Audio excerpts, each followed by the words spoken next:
Like when you're on set and something like this and you're reading the words, that you can't help but kind of think like, oh, I'm in this kind of movie. This kind of movie that I grew up watching. Yeah.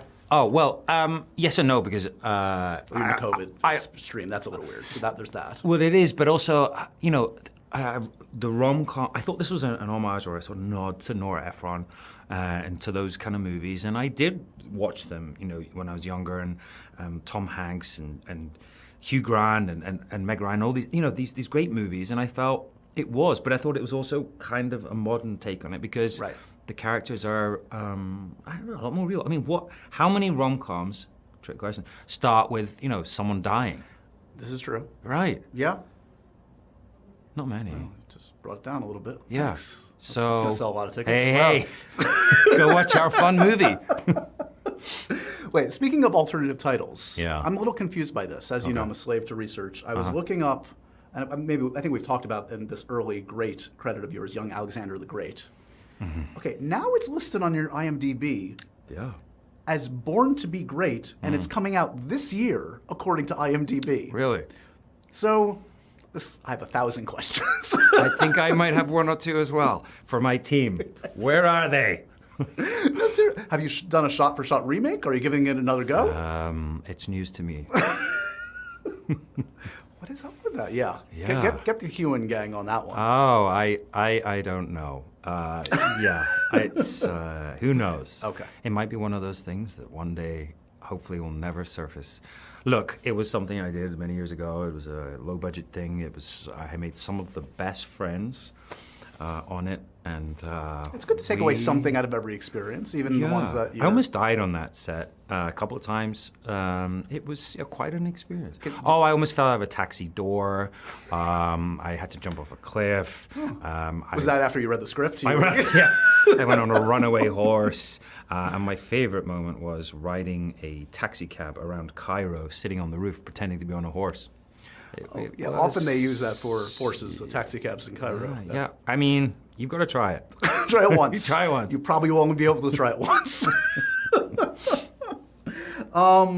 Okay, I'm going to give you some dating activities. You tell me if they're your style. Okay. Yeah. Like, are you like a bowling and pizza kind of guy? Is that like a fun night to you? Bowling and pizza? Hell yeah. Yeah. But the problem is I'm kind of competitive. So, like, my date, I'd be like, if they beat me, I'll be pretty upset. Right. So then I would make them stay there until I beat them to a pulp, at which point they might not want to go on another date. Yeah, it's not good to reveal your true colors too early. This is a tip from me to you. Got it. Okay. You need to mask the inner horribleness for a while. Yeah, at least. okay, I remember that one. Yeah.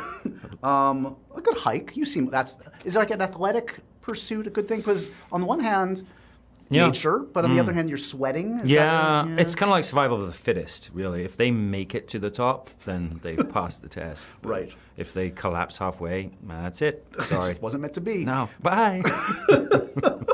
What about an escape room? Are you an escape room kind of guy? I have done escape rooms on various dates, and I believe they still might be in there. Every man for himself. Bye. Yeah. Yeah, escape rooms, I'm not very good at them, actually. I'm horrible at them. I think you either have the mind for it or you don't. Like, it's like a certain kind of mindset. Yeah, I don't know. Or we're both just very dumb. Well, I just get worried about the zombies that are about to attack you or whatever. Right. Yeah. I'm more into, like, the storyline behind that rather than the puzzle. I'm with you. Yeah. What about a day at a theme park? I love it. Yeah? Yeah. But if you're too scared, or they are your date, and they, I don't know, urinate on themselves, I mean... Again. Did you say urinate on themselves? Well, if they get scared. Right. It's not good. Or if they're too small to go on the ride, that's not the date for you. That raises questions. Yeah. So it's a good test. Yeah. We should go to a theme park. I would love to go to a theme park with you. It might not surprise you to know that I don't love a roller coaster. I'm not big. I think it's the perfect place for us to go spend some quality time together. Do you have a favorite theme park? Are you a Disney guy? Or are you Harry Potter? A few years ago, I was taken to Disney, the one in LA, Disneyland. Yep. And we went on the new Star Wars ride, and it was just when they first started it. Yep. And that was so fun, and we went. Did you get your own lightsaber? I didn't get a lightsaber. We got to go to the cantina and drink the thing, and then the kid came in and fixed the thing, and there were like, stormtroopers walking around. I loved it. Awesome. I was so into it, yeah. Did you ever do like that kind of like theater, like immersive, like dinner theater we have in the States? Yeah, I did. Yeah, I did a of course, a classically trained actor, so I did Macbeth around Edinburgh, in the streets of Edinburgh. I also did a Sherlock Holmes, which was not very good. Were you Sherlock? Yes. I was trying to remember. I couldn't remember there. Yes, I was. Yeah. Okay. Yeah. Clearly made slightly an impact. zany. Zany. Okay. Yeah. But not because you have to interact with just the rabble rousers and people that don't give a crap of what you're doing on the street. Yeah, that kind I of thing. loved it actually. Really? Yeah, and I love all that. I mean, I know we're here in New York. Sleep No More. I love all that kind of site-specific stuff. Yeah. So that might be the next one. For you to do, you're gonna go back to the streets. Well, me and you, we could be just walk the busk streets and together. We could busk, and I can juggle. We could be like You can juggle. Street performers. How have we not exploited that in the past? Unicycle's a little too much. No, we're not doing that. It's a busy summer for you. It is a busy summer. I would call it the summer of Sam, but that has bad connotations here in the city. I don't know if you're aware. Back in the day, that was not a good thing. Yeah, it's not a good time. Yeah. But it is a busy summer. It's super busy right now. Okay, so we got love again. You're teaching us all to love again.